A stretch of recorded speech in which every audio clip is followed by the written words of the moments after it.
enfermedad crónica que se produce cuando el páncreas no es capaz de producir insulina suficiente o cuando el cuerpo no es capaz de utilizar eficazmente esta insulina. La insulina es una hormona responsable por el control del azúcar en la sangre, o sea, es responsable por el control de la glucemia en la sangre y el control del ingreso de glucosa en la célula. Cuando el cuerpo no está ingiriendo azúcar suficiente, la insulina también es responsable por la retención de glucosa. Eso se hace a través de la retención de grasa en el cuerpo, que puede causar el aumento de peso, pero la insulina no es responsable por el gano de peso, y sí sus malos hábitos, que puede ser por el sedentarismo y por la mala alimentación. La diabetes existen dos tipos principales, que sería la tipo 1 y la tipo 2, que tienen sus diferentes características que mi compañero va a hablar más a frente. La diabetes tiene también sus síntomas principales, que serían sed excesiva, boca seca, poliuria, polidipsia, puede tener también ganas de comer dulces, puede tener somnolencia y cansancio, hambre excesiva, visión borrosa y también pérdida de peso. La diabetes mellitus tiene de tipo 1 y la de tipo 2. La diabetes tipo 1, también conocida como la diabetes del niño y del adolescente.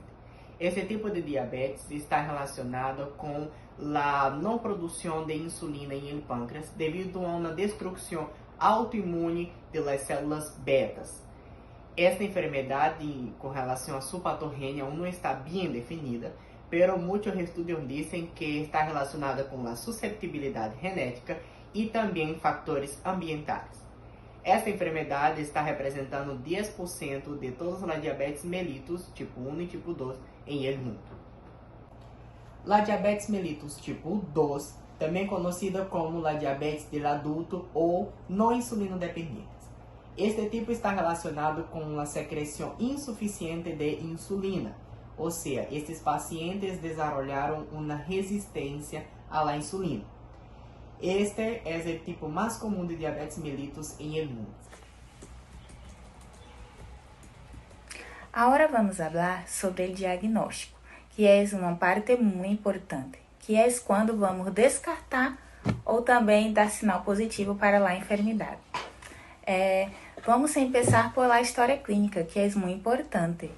É um dos métodos, convencionales y que puede nos levar a un diagnóstico de diabetes. Entonces nosotros vamos preguntar, sobre si hay algún familiar con esta enfermedad y vamos mirar, si este paciente tem sobrepeso, vamos mirar também sus signos e síntomas para um melhor diagnóstico. Depois também há provas laboratoriais que podemos fazer para identificar esta enfermidade. Então, primeiramente vamos começar com a glicemia em ayunas, que o paciente tem que estar de 8 a 12 horas, sem ter comido nada. Então, por la manhã temprano, vamos fazer a coleta de uma pequena amostra de sangue e vamos medir. Se está acima de 126 miligramas por decilitro, já podemos dar um diagnóstico, de diabetes. Também podemos fazer a hemoglobina glicosilada, que é de los últimos 3 meses, para mirar como está este nível em la sangre, e também a tolerância à glucosa, que seria uma sobrecarga, a cada 2 horas de glucosa, onde vou administrar um juego, algo, em mi paciente via oral, 75 miligramas mais ou menos de açúcar. Então, eu vou fazer a medição, de 2 em 2 horas. E aí, se este resultado der maior que 200 miligramas por decilitro, também temos um paciente com diabetes. A glicemia, ou a glucosa também chamada, também serve não só para o diagnóstico, do diabetes, pero também funciona para o controle. Então, os pacientes que são diabéticos têm que fazer seu controle.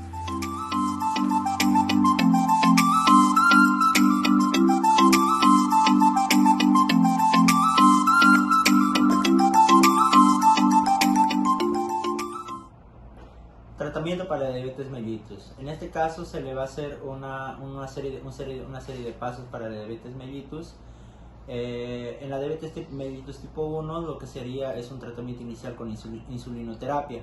También se le hace una insulinoterapia a pacientes con diabetes gestacional, mujeres embarazadas, a pacientes con descompensación metabólica aguda, en este caso con pacientes con cetoacidosis diabética o con pacientes con hiperglucemia hiperosmolar. El tratamiento también para la diabetes mellitus tipo 2 es dieta y ejercicio, a base de dieta y ejercicio, y también con un fármaco hipoglicemiante, en este caso la metformina, que se puede administrar una vez al día antes de cada comida. Cabe resaltar que también para la diabetes, tanto como para la diabetes mellitus tipo 1 y tipo 2, lo que se hace es un tratamiento a base de dieta y ejercicio. El paciente tiene que regirse por una dieta rígida, en el sentido de control de lo que sería cantidades adecuadas de lo que sería fibras, vitaminas y minerales, y poca ingesta de lo que sería azúcar, grasas y sodio, ¿no? Y en ejercicio. El ejercicio del paciente es muy primordial. ¿Por qué? Porque esto ayuda a controlar la glicemia del paciente. En este caso, ejercicios de resistencia y en ejercicios como ejercicios de resistencia como ejercicios aeróbicos.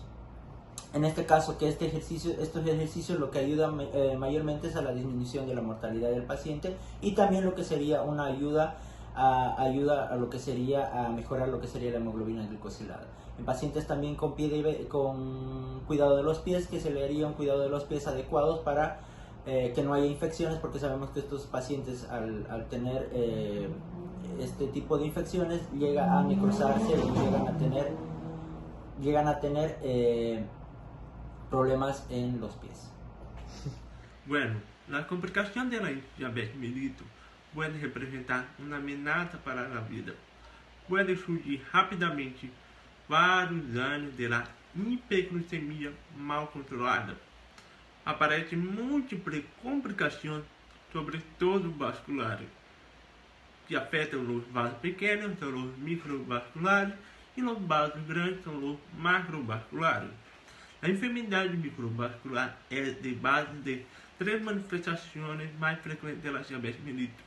Primeiro, teremos la retinopatia, puede ocurrir la pérdida de la visión. Segundo, nefropatia, que causa la insuficiencia renal crônica.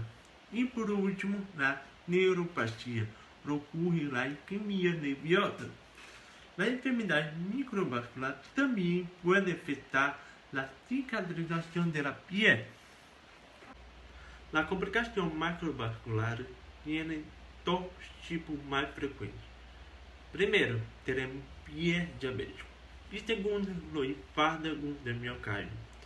A difusão imunitária é outra importante complicação da enfermidade.